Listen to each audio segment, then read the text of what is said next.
I've been running trails for years, pushing my limits through the harshest terrains on Earth. But there's something about running through forests that gets under your skin.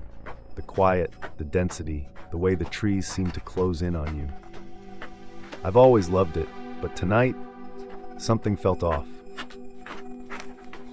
It was 2023. I was out for a solo night run in the dense woods I've conquered countless times before. The cool air wrapped around me as I moved through the familiar terrain, feeling every inch of the forest beneath me. But as the sun dipped, the landscape began to change. It's different at night, even in a place you know like the back of your hand. The shadows stretch longer and everything becomes unfamiliar. The forest that's usually comforting in its embrace now felt like it was swallowing me whole. The trees, once simple silhouettes against the fading light, now stood like towering figures in the dark, whispering secrets I couldn't hear. My breath started to quicken, but I kept running, telling myself it was just my imagination. It wasn't. I kept pushing forward, thinking the path would eventually loop back. But the more I ran, the more I realized something was wrong. The trail I knew so well seemed to have vanished. I stopped, scanning the dense trees.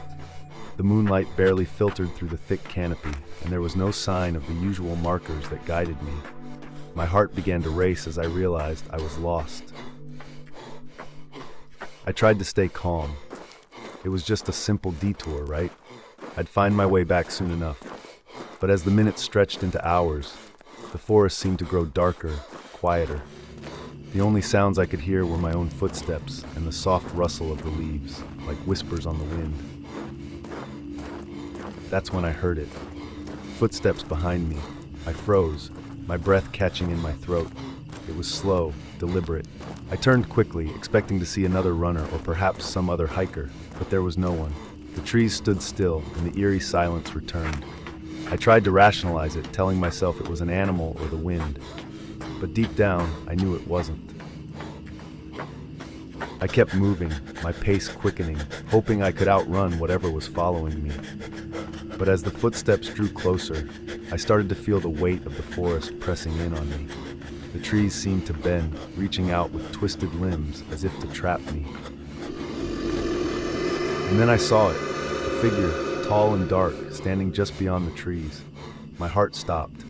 It was massive, with glowing eyes that pierced through the night. My legs froze, unable to move. The figure took a step forward, and I realized what I was looking at wasn't human. It wasn't anything I had ever seen before. I tried to run, but my feet felt like they were rooted to the ground. I couldn't move fast enough. The figure remained motionless, its glowing eyes never leaving me. Every step I took felt like a struggle, and no matter how fast I ran, the distance between us never seemed to grow. It followed me. I pushed myself harder, but the forest had become a labyrinth, twisting and turning, every tree looking the same. The more I ran, the more I realized the shape was not alone. There were others, dark, towering figures with eyes that glowed a chilling yellow, emerging from the shadows of the trees, surrounding me. I was trapped. The air grew thick, and I could feel the presence of something far older than the trees themselves. My chest tightened, and panic surged through me. I kept running, but my legs felt like lead. The figures never got closer, but they didn't need to. They were everywhere. Just as I thought I couldn't go any further, the shadows suddenly stopped. The forest went dead silent.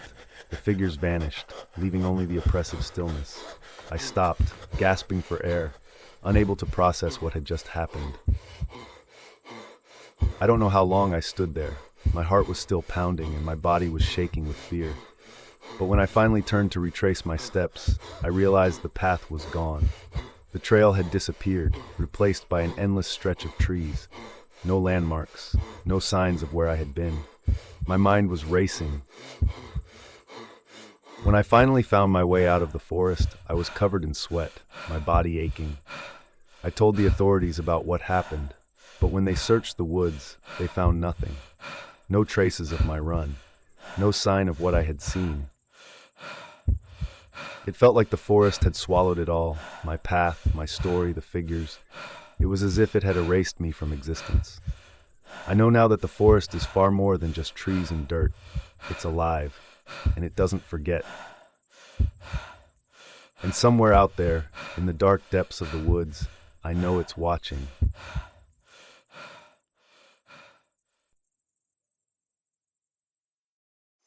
Jackson Page and Mark Marcus stood at the edge of the dense forest, their backpacks slung over their shoulders as they gazed into the darkening wilderness. The sun had already dipped below the horizon, casting long shadows that twisted and merged between the towering trees. They hesitated before stepping forward, their movements careful as they ventured deeper into the unknown. The path narrowed, the underbrush thickening around them. The rustling leaves and distant chirps of birds faded until only their footsteps remained. An unnatural stillness settled over the forest. The air felt heavy, suffused with something unseen yet undeniable.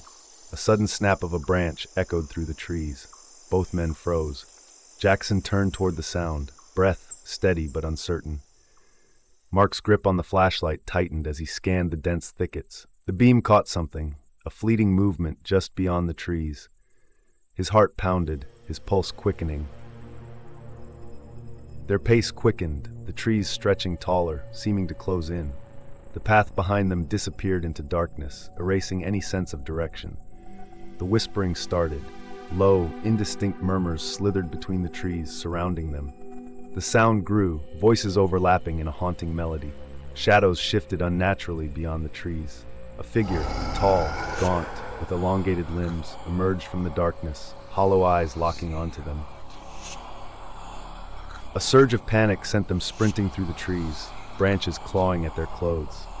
The whispers never ceased, growing louder, more insistent. Mark stumbled, Jackson grabbing his arm and pulling him up.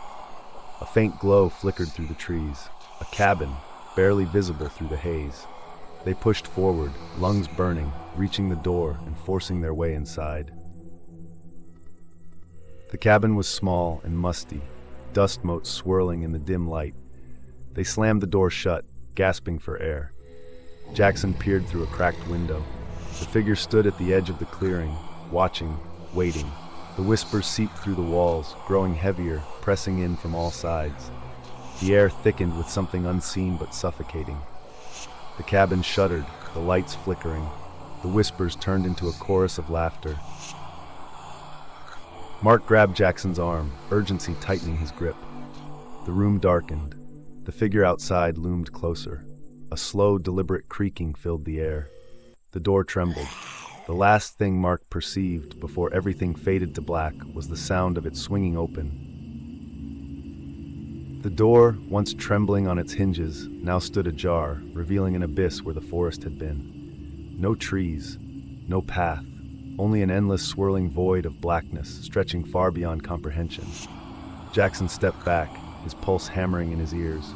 Mark reached for the flashlight, but the beam barely cut through the consuming dark. The whispering returned, no longer outside, it was inside, surrounding them, within them. Jackson lunged for the door, but the moment his foot crossed the threshold, gravity turned against him. He was falling, no, sinking, into the abyss, his scream swallowed by the void.